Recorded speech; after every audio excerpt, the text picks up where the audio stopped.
It was a dark and stormy Friday evening when 22-year-old Emily Rogers arrived at the Thompsons' house to babysit Max and Lily. The rain pounded against the large windows, casting shadows that danced eerily across the walls. She looked around the house, an architectural marvel filled with the latest technology and modern comforts. "Just in case of an emergency," Mr. Thompson said reassuringly, pointing to a sleek, almost invisible panic room door in the living room wall. Emily nodded, trying to ignore the unease that settled in her stomach.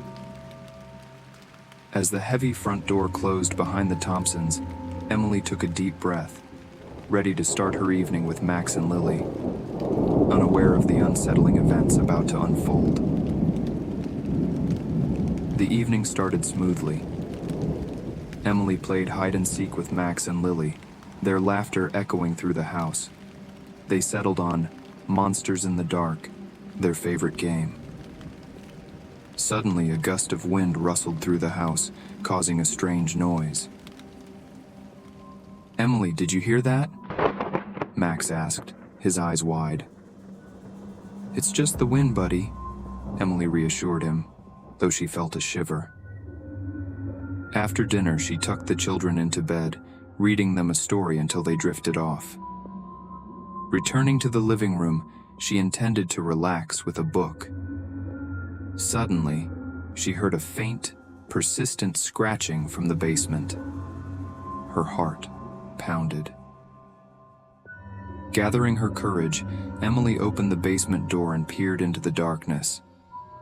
The scratching stopped abruptly, leaving only the hum of the house's systems. She noticed a red light blinking from what she thought was a smoke detector. Climbing onto a chair, she discovered that it was, in fact, a hidden camera. Her heart skipped a beat. Just then, Lily appeared at the doorway, rubbing her eyes. "Emily, are you okay?" "Yes, sweetheart, everything's fine," Emily lied, hurrying down. She scanned the room, her sense of security shattered, as she realized she was not alone. Emily's discovery of the hidden camera left her shaken. The house, which had once seemed like a safe haven, now felt eerie. She needed to calm down and think clearly. First, she tried calling the Thompsons, but her phone displayed no signal. She checked her phone for Wi-Fi, no internet connection either. Panic surged through her as she realized they were cut off from the outside world. She hurried to check the doors. Each one was locked tight. She tried the windows next, but they too were unmovable. It was as if the house itself was conspiring to keep them inside.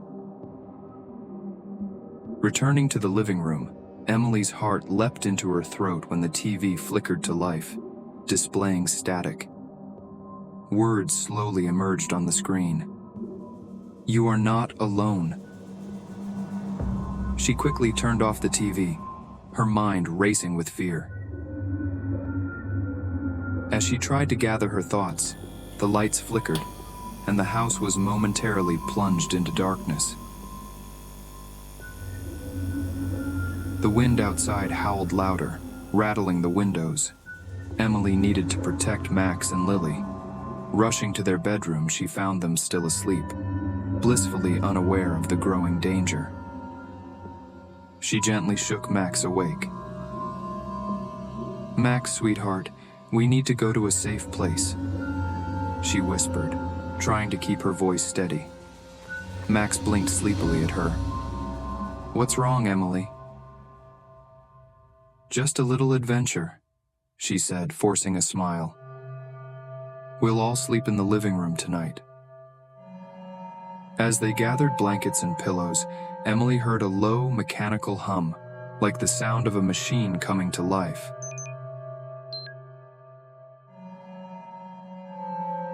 The smart speakers around the house suddenly came on simultaneously, filling the air with an eerie, automated voice. Emergency protocol activated. Please proceed to the panic room. Emily's heart pounded as the message repeated, amplifying the sense of dread that had taken hold of her. She knew they had no choice. The panic room was their best option. Gathering Max and Lily, she led them to the sleek, almost invisible door in the living room wall. With trembling hands, she scanned her fingerprint, and the door slid open with a soft hiss. "Come on, kids," she urged, her voice shaking. "We'll be safe in here." As they stepped inside, the door closed behind them, sealing them off from the rest of the house. Emily took a deep breath, trying to steady her nerves.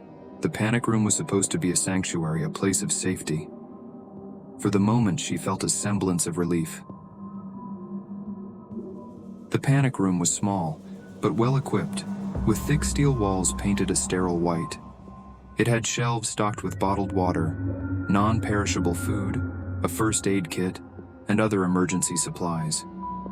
The air felt cooler, and the sound of the storm outside was almost completely muffled, giving the illusion of safety. A security console displayed live feeds from the house's cameras, offering a comprehensive view of every room. Emily felt a wave of relief wash over her.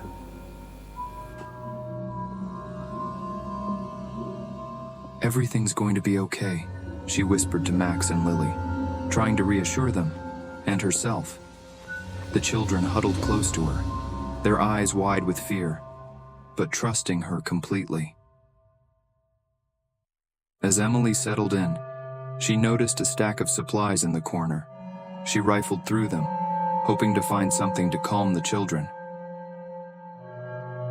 Among the items, she found a worn-out journal. Its pages were yellowed and fragile, filled with cramped handwriting. As she skimmed through the journal, a chill ran down her spine.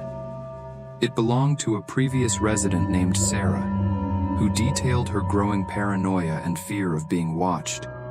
The entries were increasingly frantic, describing strange noises, shadowy figures, and a constant feeling of being observed. The final entry was the most chilling. "If you're reading this, it means you too have been trapped. The panic room is their endgame." Emily's heart pounded as she closed the journal. The unease she'd been feeling all evening crystallized into a cold, hard fear. She glanced at the security monitors, checking the feeds for any signs of movement in the house.